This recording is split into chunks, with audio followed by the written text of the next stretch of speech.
So we are live again. I don't know, my phone is telling me the whole time that it's too hot, that it has to turn off. Yeah, my phone. I don't. So we're trying to, yeah.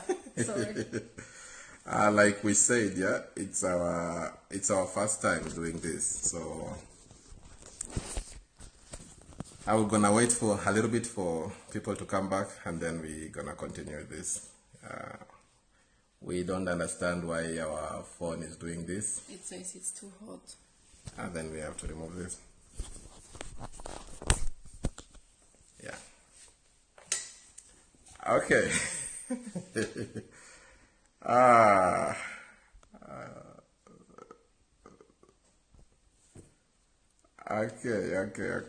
I'm gonna wait a little bit for a number of people to come back online, and then I think we just continue. continue. Okay, we shall continue. We shall continue with the points. You have to come out of that, maybe.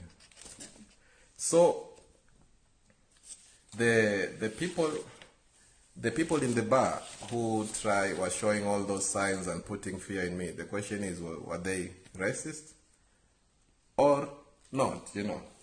And our next point will be. This is something which has really happened to us a lot, both in Europe and in Kenya. It has really happened a lot. For example, when I'm taking my wife for a date in a restaurant, the waiters, whoever is there, most of the times, and this what hurts me is that it happens both in my own country and in Europe. You know, I take my wife for a date, for sure, my wallet is in my back pocket and all this stuff, you know. And from the beginning, the waiter or the waitress or the restaurant's manager pays attention to my wife from the beginning to the end, you know. And this is sad because, like I said, it happens to me also in Kenya, my own land. We go to a restaurant and the waiters automatically think my wife is the boss, she has the money, and she will be the one paying, you know, all this stuff. And it happens in both sides. And this always freaks me out because what I always do is that, yeah, I let them think what they want to think or do what they want to do. But at the end, when it comes to that time of giving tips, they bring the bill. So when they bring the bill, they bring it on my wife's side.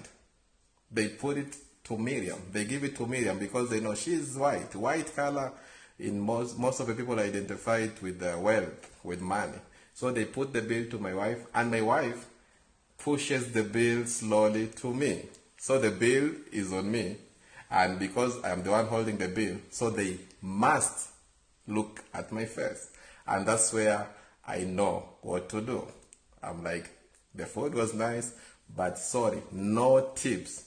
And I believe for me, not giving them tips will change their minds to act differently to some people. So these restaurant people, the waiter, waitress, restaurant bosses, is that an act of racism or it's just them being them, you know? You can figure out by yourself what you think. Is that racism or is just them? Or you want to add on something? Should I go to the next one? Yeah. And another thing is, I remember one time I was going to visit my friends. Sometimes I decide, okay, I'm not going to drive. I will just take a train. And, you know, during winter here, it gets dark pretty early. Around 4, 5, it can be already dark. So I am there, and I see an old woman. And this old woman was she was worried. She was holding her purse, and she was worried. And actually, I thought she was worried because of the person next to her. The person next to her was white, but he looked like he was high on drugs. I'm not judging, but honestly, he looks a bit dangerous. He looked a bit dangerous, how he looked. It was like kind of high, how he put himself and everything. But I am there, so I'm looking at this woman, I'm thinking this old woman is afraid of the person who looks bad. Trust me, this old woman was afraid of me. So when I'm trying to to just be myself there, this woman removes her purse from this side, which I am, and puts it on the other side. And then slowly she moves to the other person who I thought was dangerous, and I thought I'm the one, maybe if something happens, I'm the one to protect or something, you know. And yeah, I know sometimes we feel comfortable with people of our own color, you know. You just want to be somebody with your own color, then you feel comfortable. But if we take the same situation back home, I'm sure it will be the same. There's a white person, there's a black person, there's an African black person. She will probably move close to the white person than the black person, and she is white, you know. She probably think, oh, this black person is the thug than the white one, you know. So somehow we relate a white skin color to something just amazing, a protection or something, you know. I really kind of felt bad that day, but come on, I could not do much. I just let it go. So this old Swiss woman, was she a racist or not a racist? I don't know. You need to figure out that by yourself. I don't know. You want to add or should I go? Should I go to the next? Yeah. So, like I said, we are married for 10 years. We also have like many other stories. Like when we go shopping. I remember, I think we went the first time shopping, and we went to a shop, I think it was a big Migros, yeah. And in the beginning I was not used to it, that people will look at me, and you will even hear people talking about you, some even loud, that you can hear it. And there were comments sometimes, it was really hurtful in the beginning, yeah. And I thought, or actually before we came together as a couple, I mean, being white, growing up as a white person, I had foreign friends, like most of my friends were foreign people from different nations, but I never really understood that there is so much racism going on till we came together as a couple, yeah. And once you are together as a couple and then married, yeah, in the beginning it was a bit hard for me, like to, I don't know, you go somewhere, you hear comments like, oh, this stupid white woman, maybe she just got pregnant, that's why she's together with him, or I don't know, it was a lot about stupid white woman, why is she together with this one, or poor African, he just came here as a refugee, which was not true, but you know, sometimes, I don't know, after a while, I didn't hear it anymore, and today, after more than 10 years being together, I don't care anymore, really. Even if I hear it, in the beginning it was painful, but now, nah. No, you just get used to it.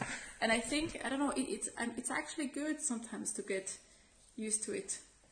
Yeah, so that act my wife talks about, people talking about and telling her even she's stupid because she's married to a black person. Is that an act of racism or not? That's also something to think about.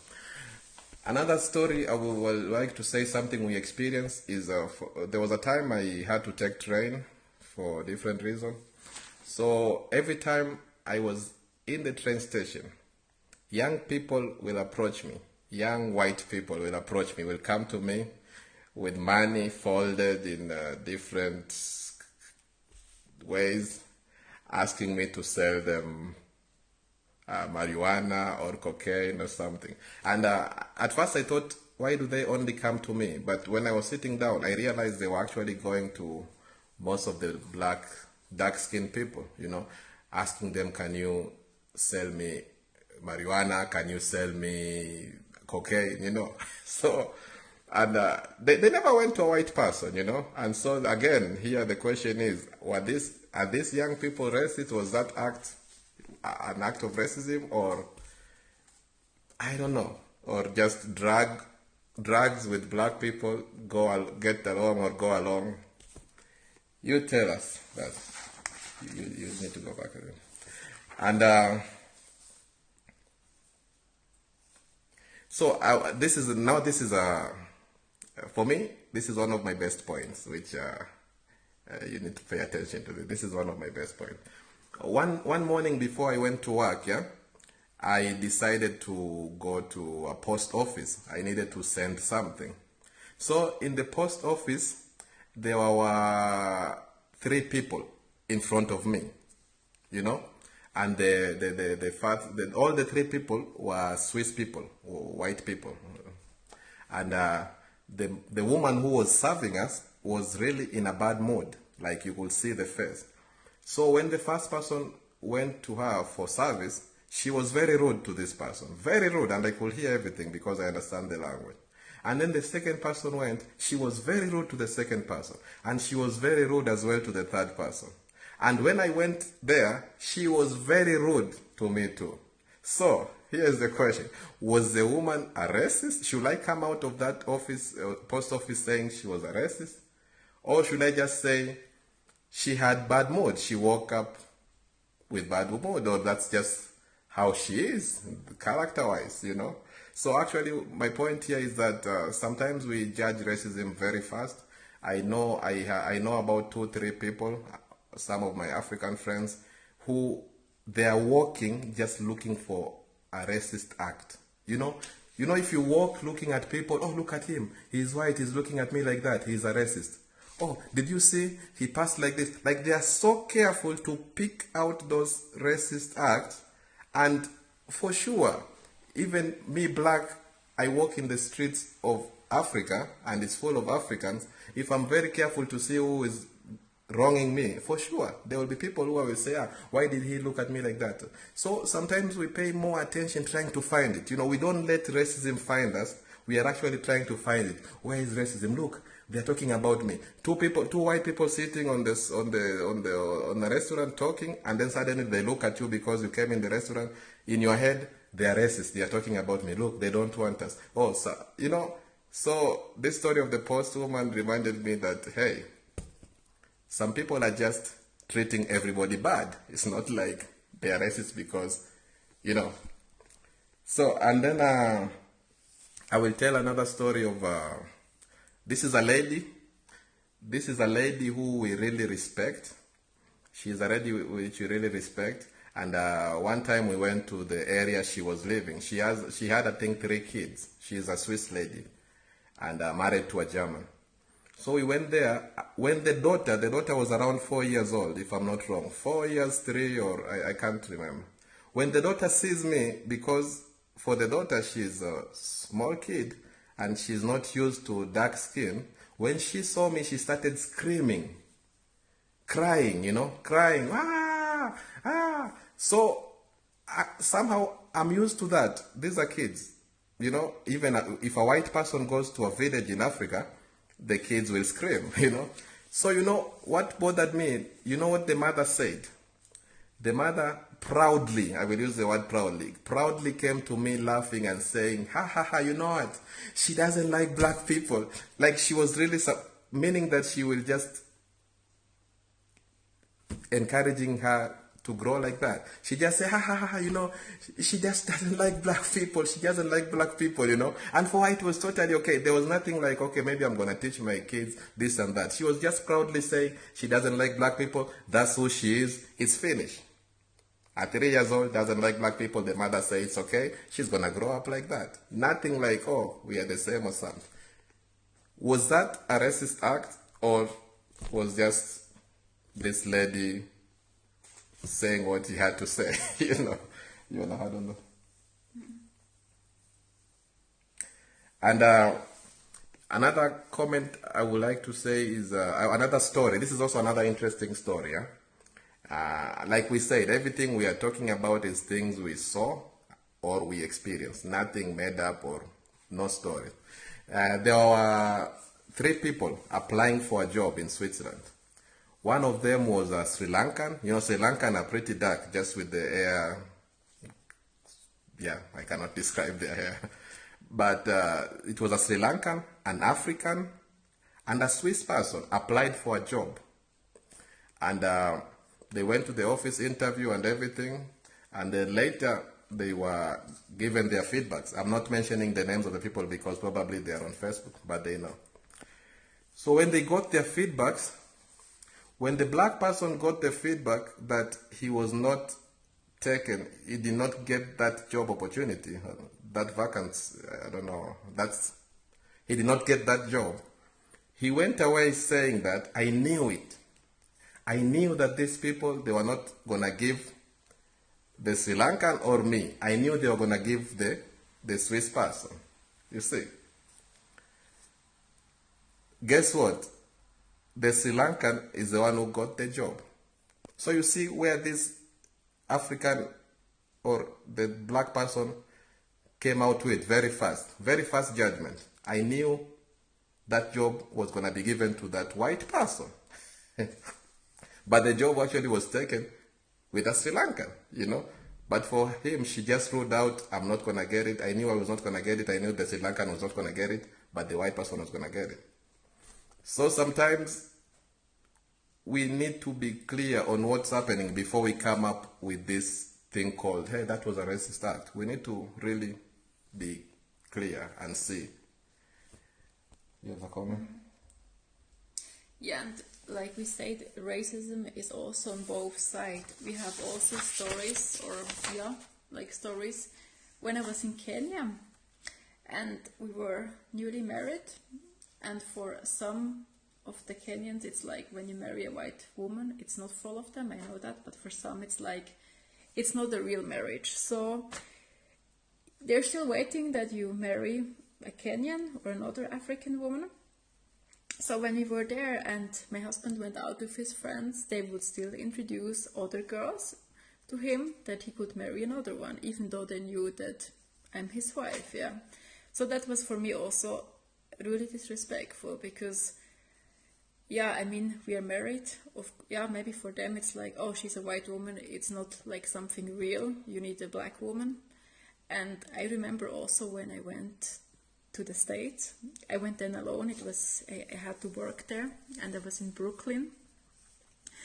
And one of the workers told me there, Miriam, you're not allowed to tell people there that you're married to an African, to a black guy, because we went in to go to work with the kids, and they were mostly black kids.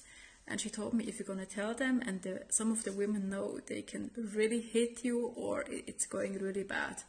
So it also showed me then, like, when you're married interculturally, not even from the white side, you have hatred, but even, from the black side too, which is sad, Somebody once asked me, this is funny, somebody once asked me, so when are you going to get married, you know? And I'm thinking, I am married and I have 2 kids, you know? And then they say, no, I mean, when are you going to get married? So I'm asking, what is married? Say, come on, when are you going to get married? And I'm like, am I not married now, you know? So some people just, and this is the people from home, some people just believed that white, black, married, there is always a reason. Exchange of sex and money and drugs probably. And that's, I don't say that does not happen. It happens, but we cannot take it to everybody, you know. And staying in the same line, for example, when I go to some people just believe white skin is money or it's wealth, you know. So me marrying a white person, it's a burden. It's a burden because sometimes you might go out with some people and automatically, this is not only if you're married to a white person, but if you live in Europe, automatically all the bills are yours, you know. And I mean, it's okay, but it's sometimes you find somebody who you know has a very good salary, but that mentality. This buddy has a white wife. He has money at home, and they just give you the burden, you know. So yeah, and our next experience is. I work in a company with around 80 workers, and I work there now for around 6 years. Mm-hmm. And I have to say that it's really amazing. It's really amazing. I am the only black person out of the 80 people, and it's really amazing. And my boss is amazing. My boss, from the beginning, he always told me, Philip, if somebody shows you any sign of racism, please run to me. Don't hide it. And he's looking at it in my face and tell me, if you hide it to me, I will be very mad at you. If somebody shows you any sign of racism, please run to me and tell me, you know. And I'm telling him, nobody has shown me any sign till now, you know. And so I was asking myself, why is it that I will work with 80 white people and I feel so comfortable? And it's not like I'm following what they want or I'm doing it everything they want. I'm being myself, but everything is just okay, you know. And in some other companies, I hear blacks fighting with this, or they have problems at work and everything. Then I realize, you know what? At my working place, I am by myself. I am by myself. This is a very good point, because if we were 2 or 3, we will be hanging out together, doing our things together, speaking our language, maybe laughing loud, and the other ones will feel left out and the hatred will start. But since I'm by myself, I have to speak their language. I have to be with them at break time. I have to be with them at everything, you know. So it's okay. I like that. And one experience I would like to ask if it's an act of racism or not is that one guy I worked with in another company, not that. One day I came to work. Then he asked me, so Philip, how do you come to work? I say, what do you mean? I say, yeah, how do you come to work? So he asked me, do you come with a bicycle? I said, no. Do you ride a bicycle? I said, no. Do you walk? I said, no. Do you take a bus? I said, no. Do you take a train? I said, no. So, how do you come? You know? In his mind, he's for sure, this guy can never be coming to work driving. He cannot own a car. You know, so that choice of do you drive coming to work, he completely left it out. So for me, I'm not answering him. I'm still waiting for him to finish his choices. So I say, is there anything else? No. So how do you come? And he's insisting, how do you come to work then? How do you come to work then? I just say, I drive my car. And then he was kind of shocked. Oh, you drive your car? I say, yeah. So is this a sign of racism, or how do you take this? And still staying at my work, I'm staying, and in Switzerland, there are people who come from the village. And sometimes people say they're a little bit weird on how they react, you know. So one of the person came to me. No, he did not come to me, sorry. Every time he comes where I am working, he will say hello or good morning to everybody else and not me. Every time he comes, and this went on and on and on, he was never saying hello to me. And for me, I'm that smiley person. I don't really let this kind of stuff bother me. So one time, and what was hurtful was that we might be 3 of us, and he will say hello, naming the 2 people, and for me, he will not look in my face. He will just pass. And I thought, man, this is a bit weird, and it's a bit kind of getting a little bit painful, you know. So I said, my goal, I'm gonna try to be friends with this person, you know. I'm gonna try to be friends with this person. So I always try to call him names, or try to go where he's working and telling him stuff and everything, you know, just joking and joking. And this guy finally opened up, and guess what? Now we are very good friends. We laugh. Sometimes on the weekends we go for hiking on the mountains. So here I think some white people just, especially the ones living up in the villages, some cannot even look at a black person. They just don't know how to connect that, you know. So because they don't look or they don't react to anything, or they just walk away, sometimes we say they are racist. But trust me, I asked this person after some years, and totally, this guy was not a racist. But I was not quick to judge. I just thought to say I want to become friends with this guy. He looks like a cool guy. But So sometimes we really have to be careful with who we call a racist and who not, you know.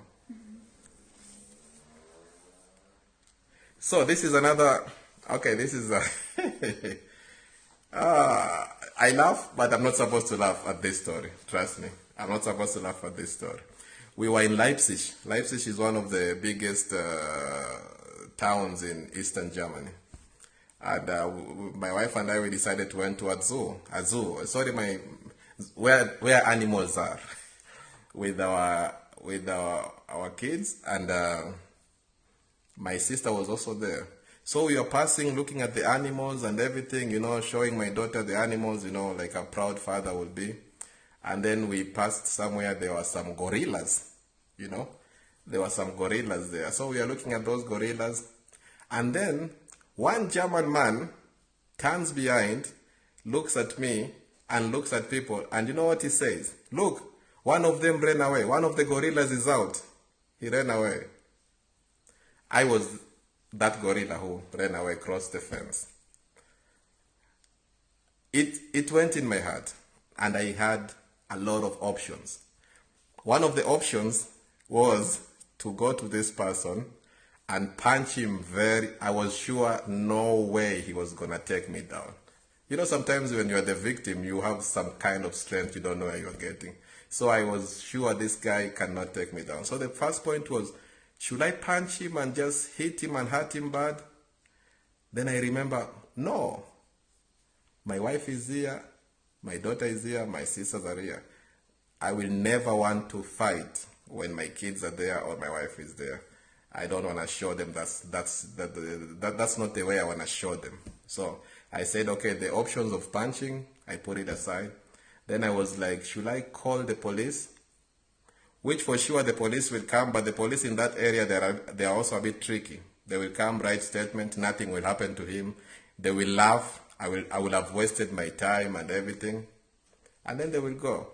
Then I thought, that's not an option, you know. So I decided to walk away. I know it was wrong. I was not supposed to walk away. I decided to walk away. I did not approach him, because if I would have approached him, he would have said something back.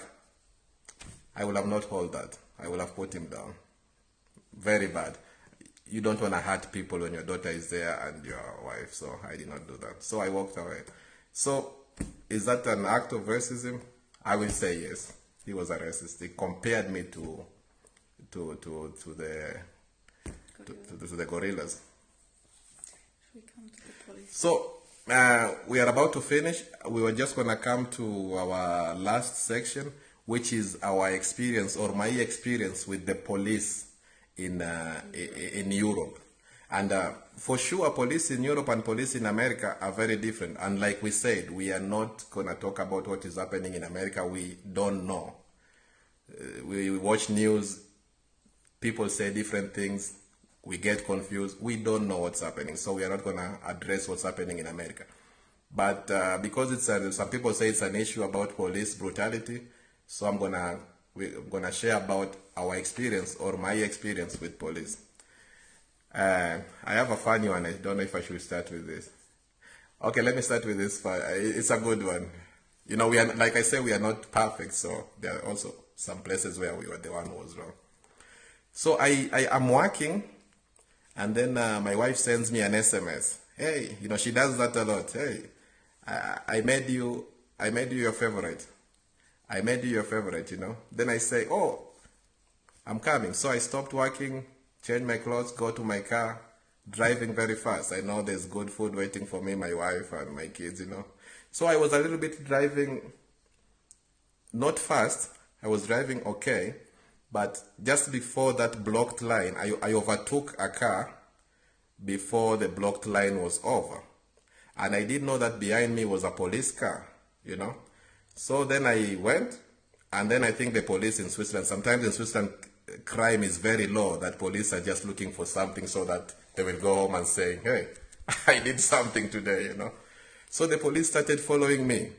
So they followed me and they came close to me, and then they put the sign up, Bitte folgen, meaning please follow me, you know. Because on the highway, on the right side, it was their station. So, you know. So after they put the sign, they overtook me here, and they showed me, hey, I should follow them. I saw I saw the sign clearly. The sign was clear in front. Follow me, please.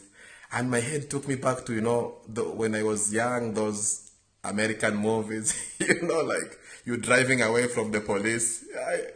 It's something maybe every boy want to experience. Maybe not every boy, but some boys want. I wanted to experience that. So I said, no, I'm not gonna follow them. I'm gonna drive. So because now they're in front of me, they branched in their offices. Like they always have this police station in the highways side.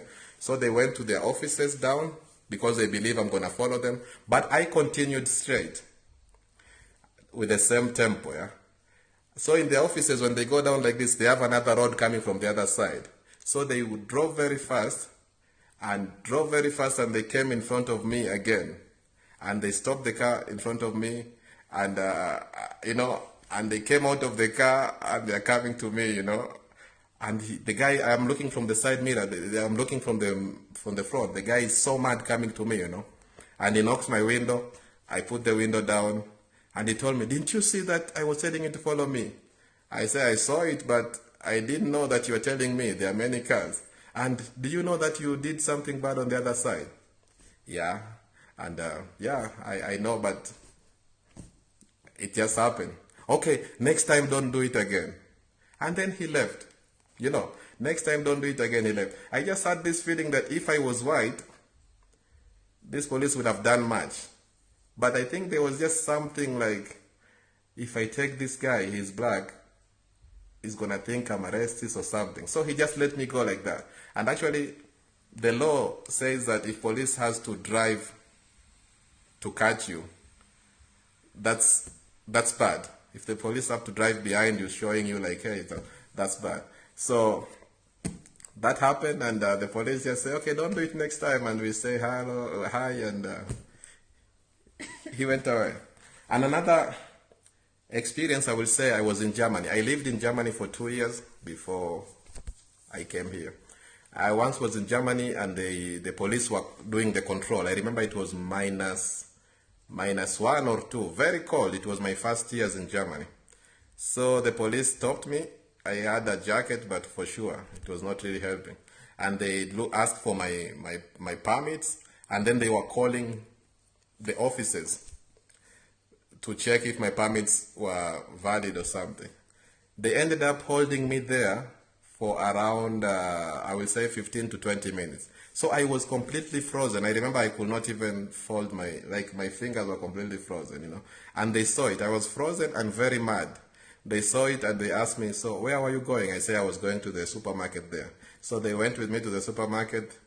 They were a little bit nice, and they say, what did you come to buy? I say, I saw an iPod on the online, and I wanted to buy it, So they went to me to the iPod, and they say, this is what you want, yeah. So I took it, and they paid. And that was amazing. They paid for my iPod, and they tell me, okay, bye. Sorry for holding you there. We just wanted to confirm. And that was a second good experience with the police in here. And another experience I had, we were 3 of us. We were 3 of us driving in my car. I remember it was around 10 p.m. We were Kenyans, 3 Kenyans, driving in the car. And we were passing places whereby some people will do drugs or something. But most of them, they were white, doing their things. But we just drove there. But somehow the police saw us, 3 black people in the car. That was in Switzerland. 3 black people in the car, and they started following us. And they followed us for some time. Because I was the one driving, I could check the mirror, and I see these people are following us all this time. And then suddenly they stopped us. When they stopped us, they treated us clearly like criminals. You stand there, hold that. They put, if I remember well, they put the handcuffs. Because we are 3 in the car, I was just confused. We were not drunk. We didn't use any drugs. We were just driving around with my friends. So they took us to the police station. They drove my car back there. And then when you go to the police station, they took our blood out. I don't know what you call it, the blood sample or something. Till today I haven't asked, but I don't believe that's really legal to to just get somebody out of the street and took him to the police station and removed the blood to check if his blood has drugs or not. So they took the blood out from us to check if we had drugs or something. They tried to see if we were drunk. Nothing. Everything was nothing. We have never used drugs in our lives. We were not drunk. We were completely sober. And they were holding us there for around 2 hours. This is now past midnight. And then when they realized nothing was wrong, they felt ashamed telling us, hey, you can go now, you know? And for me, I got really mad with that act. And is that act one of those police brutality or racism? I would say yes, because there were people on the ground who looked like they were so high on drugs. We were in the car very sober, but they chose us, took us to the police station, 3 hours checking everything, and they did not find anything. I guess in other countries we could charge them, or we were supposed to charge them. So, and of course, one experience we have with the police in Africa or in Kenya, when they see me with my wife, oh, he has a white wife, so they call me, hey boss, today, you need to to give us something, and they treat me, I'm being honest, they treat me actually as a king. When I'm not with my wife, the treatment is different. Come out, do this and that. When I'm with my wife, oh, I see you are with the wife, yeah? Okay, we are very hungry, you should leave us some money for food and everything, in a very nice way. And sometimes they say, next time I don't have now. It's okay, when next time you pass here, you do. So they're so nice because they see my wife is white or something, I don't know. So we have pretty many experiences, but those were just some of them we wanted to share with you. And thank you so much for watching. Like I said before, we are not perfect. We did not share anything out of our experiences. Nothing we read, nothing we saw in news, nothing we were told, nothing we learned in school. Everything we shared is out of our experiences. And we actually also ask you what you think, if it's a racist act or not. So this was clearly pure out of our hearts. We are not perfect. We have our fights. We have our struggles. But we are a good team. One thing I can say. We make sure whatever we have, we solve it, we put it down, we step on it, we move forward. And we stay strong. And thank you so much for watching this. I don't know if you enjoyed it. You can keep that for yourself. Of course, you can tell us if you want. But we just thought about sharing this. Mm-hmm. And yeah, we wanted to share with you that racism is there, because I always talk sometimes to people and some believe there is no racism, but it's there. It's not everywhere. Sometimes we see it in places where it's not. And we believe that it's a time where many things are shown up in the world, like a lot, but we believe both that everything has to be addressed in love. That we people have to open our eyes. It's not with violence or anything to fight against that. We believe that we should do this in peace. We should speak out when something is wrong, that's true. We should not be quiet, but we should do it with love. Okay. Thank you guys for watching, and peace. How do I stop this?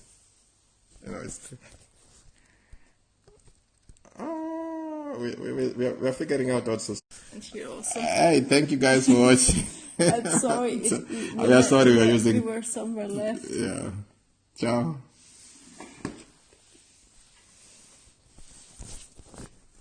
Wait, it's still going on.